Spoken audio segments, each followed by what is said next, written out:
Oh, dude, there's always something weird going on. Anyways, you guys saw the title. Title. This is the rise of people financing everything. It's crazy because the amount you could do now, and it's kind of like the gambling video that I made yesterday. All these apps like Affirm and Klarna, and I don't know. That's all. Those are the only two that I can name off the top of my head right now. But there's been a rise of these apps where you can buy stuff and then you pay later. Or I saw this a little bit ago. I don't know if this is true or not. People financing pizzas, bro. I'm like, it's fucking crazy, bro. Financing a pizza, like, let's get for real right now. This wasn't a thing like 10, 15 years ago. Like, the only thing is you could really finance really expensive things. Like, you get mortgage for your house, you finance your car, and stuff like that makes a little bit more sense because, you know, new cars are like what, $35,000, $30,000 now, $25K. Like, I understand most people don't have $25,000 to $35,000 to spend on a car just in cash. But it's getting to the point where people, you know, like with social media and stuff, I do feel like social media is a bit to blame for this, I think. Because someone might see, you know, the next person on social media doing really good. They have all these things or whatever. And they have the need to try to keep up. So they'll go buy something that they can't afford and then they'll finance it. And it's kind of crazy to me. Like, you're buying a fucking clothing item, or like I've seen concert tickets being financed. I'm like, that's crazy. Like, you could get a concert ticket and you could finance it before the concert even starts, and you're just paying for a fucking concert ticket. Like, if you can't afford to go to a concert and buy the ticket with your own money, you shouldn't be going. You should be focusing on your finances and getting your shit together. And another thing, I might make a separate video on this. I'm actually gonna put it, no, I can't put it in my notes on the video. But I might make a separate video on this. And that's like the rush to move out. Like, when you're 18, you're rushing to move out, which I kind of don't think is the right thing to do, to be honest. I really think people and kids, you know, because 18, bro, like, I'm pretty young too, but 18, bro, that's still a kid, bro. I'm still a kid, bro. Like, I'm a child, dude. I don't think people should be in a rush to move out their parents' house right at 18. I think if you're working a job, like, I don't understand that. Oh, I'm gonna kick my kids out when they're 18. Why? If they're working, they have a job, and they're, you know, I think it's better that they stay with their parents. And I don't think they should be charged rent either. I think they should, you know, get a job and work and just stack up some money. Stack up a lot of money. Put like 10, 20, 30, 40, $50,000 into a savings account and then move. Because what's the point of, you know, getting a job and then instantly moving out? And you're just instantly paycheck to paycheck because you haven't had time to save up any money. I think staying with your parents with a job is the most OP thing that you could do when you're young, because you got no bills or very low bills, and then you could just focus on saving money. And I think saving up money would be really good for your future, because it's always good, you know, when you have like $10,000 to $20,000 plus in your bank account. Shit, even like fucking $5,000. Knowing that if something catastrophically wrong happens, or something goes terribly wrong and it's an emergency, you have that money to fall back onto. So it's like a safety net. It's not about I got $20,000. It's a safety net, you know?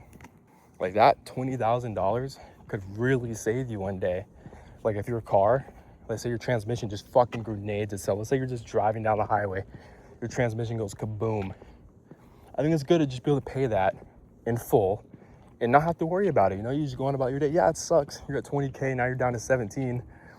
But I don't think that's like an unrealistic thing for a young person to be able to do, especially if they're living with their parents. Like, I think people buy a lot of stupid stuff, and they'll see someone on social media with all this designer clothing and stuff, and they'll be like, oh, I gotta get this, but I don't have money for it, so I'm gonna finance it. Because before, I feel like when I was in like early high school, I have a voice crack right there. people would work, but they would buy like this designer stuff in full, which I think is stupid. Like if you're only making $2,000 a month, $3,000 a month, why the fuck are you spending your entire paycheck on a Louis Vuitton belt that costs like $1,000? Like it doesn't make any sense, bro. So I really don't know the cause behind this. If it's social media or just people are really just that irresponsible with their money, or it's the fact that it's there and people get tempted, like, oh, I could get this, but I could pay it later. I don't know. I think it's kind of crazy on these companies' parts. Like, dude, the owner of a firm is probably making so much fucking money because then you got to pay interest on that. So it ends up being more expensive in the long run. So it's good for the short run, like right now, but for the future, it ends up being more expensive. So it's kind of crazy to me, you know? There's other stuff like Klarna, and it used to be for really expensive things. So like, let's say you're getting a $10,000 PC.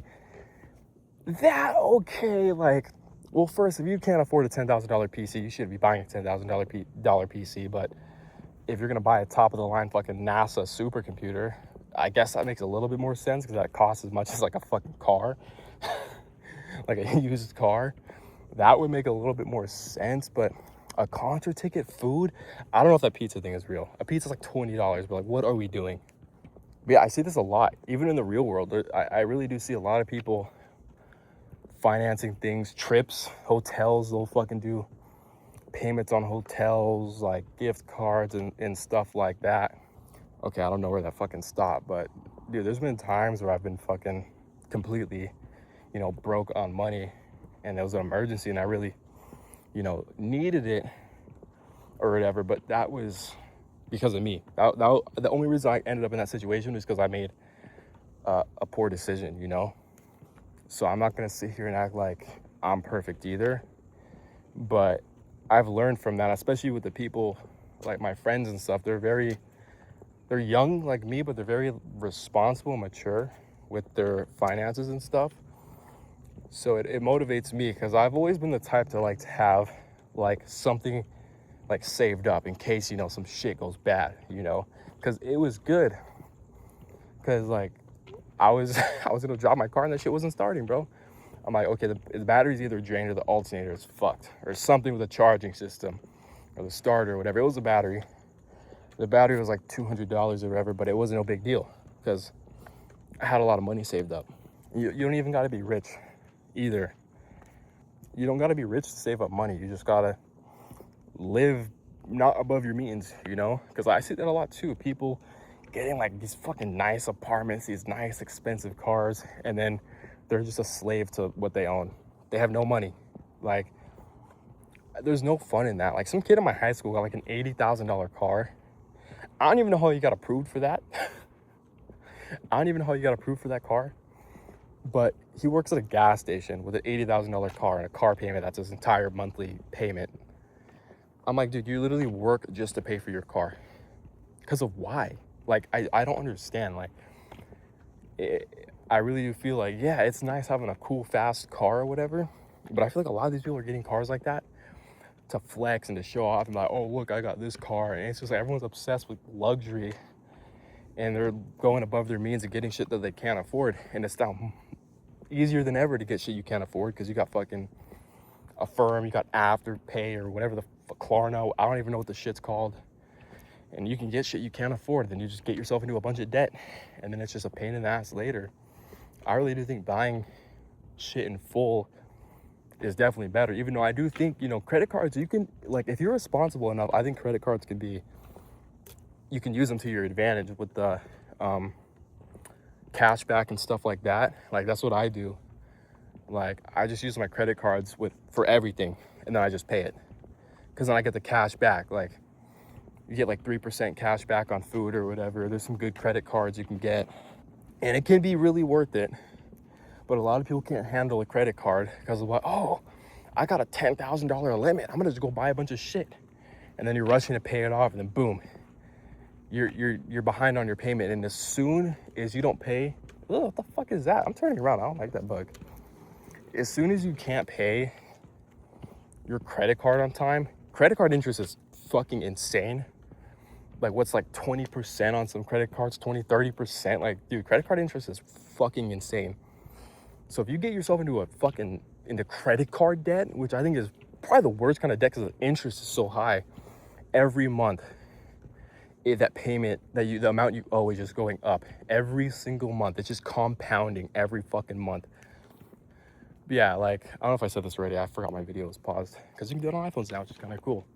Like $500 in credit card debt's not the worst thing ever because you can come back from that without too much difficulty. But once you start getting to 10, 20, 30, $40,000 plus in credit card debt, like with 30% interest, bro, fuck.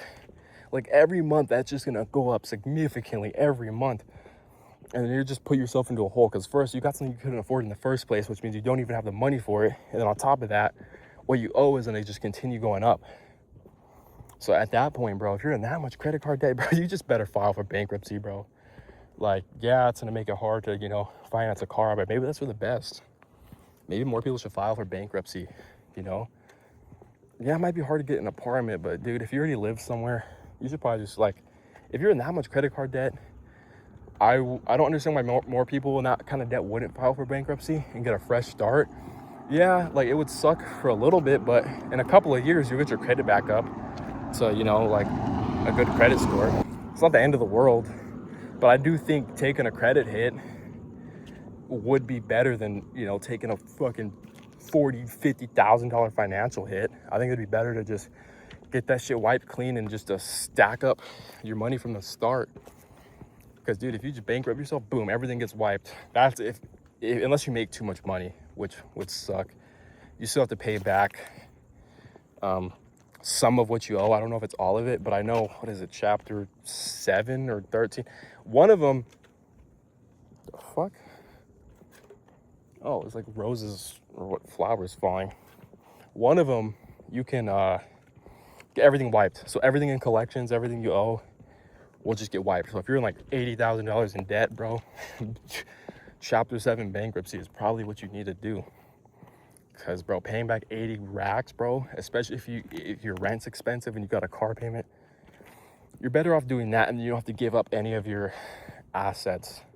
So I think doing chapter 7 bankruptcy is the way to go if you got that kind of crazy debt, bro. Because what's the point of trying to pay that back, bro? You're better off just taking the credit hit and keeping that 80 grand for yourself to, build from. But it's kind of crazy. It's kind of crazy because I feel like before I wasn't really paying attention to it because I didn't think it was like a thing, or it wasn't something I thought about. But before, I don't think there was a way to like finance anything. That like Affirm wasn't a thing. I gotta see when Affirm was even like created or whatever, because I feel like it's recent. All this stuff, Klarna, is all shit that I heard about recently. Like, I didn't hear about Klarna in 2020. Like, I didn't even know it was a thing. I didn't know you could finance things. I was also a little bit younger, but I was like, what, fucking 15, 14? Dude, I didn't think you could fucking finance like small items like that. And concert tickets, bro, food items. I'm like, that's crazy, bro. Like, you should really just start working on getting your finances on check instead of financing these things. It's the same thing as gambling, bro. I'm like, dude, and I can't really I don't know. I feel like it's kind of hard to shit on the company for doing that, but at the same time, it's like, bro, the more companies like this, the more companies that keep popping up like Affirm and shit, the worse this shit's gonna get. It ain't gonna get any better. And it does concern me about the future of our world and our economy. I'm like, dude, people always talk about the world ending on this day, like, oh, 2012 is when the world's gonna end. The world's not gonna end and just all of a sudden. It's slowly ending. It's literally happening right now.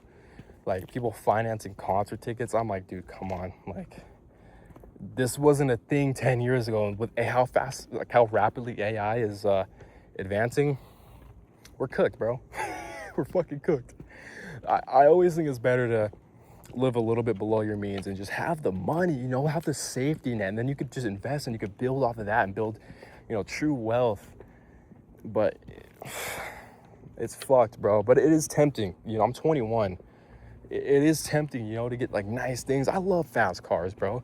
But if you know where to look, you can get a fun, fast-ass car for under 10K. You just gotta know where to look. If you know how to work on your own cars too, especially, I think you're you're way better off because you can get a much cheaper car that first will look nice. Like, people just assume all BMWs are unreliable, but dude, some of these old BMWs are the most reliable cars you can get.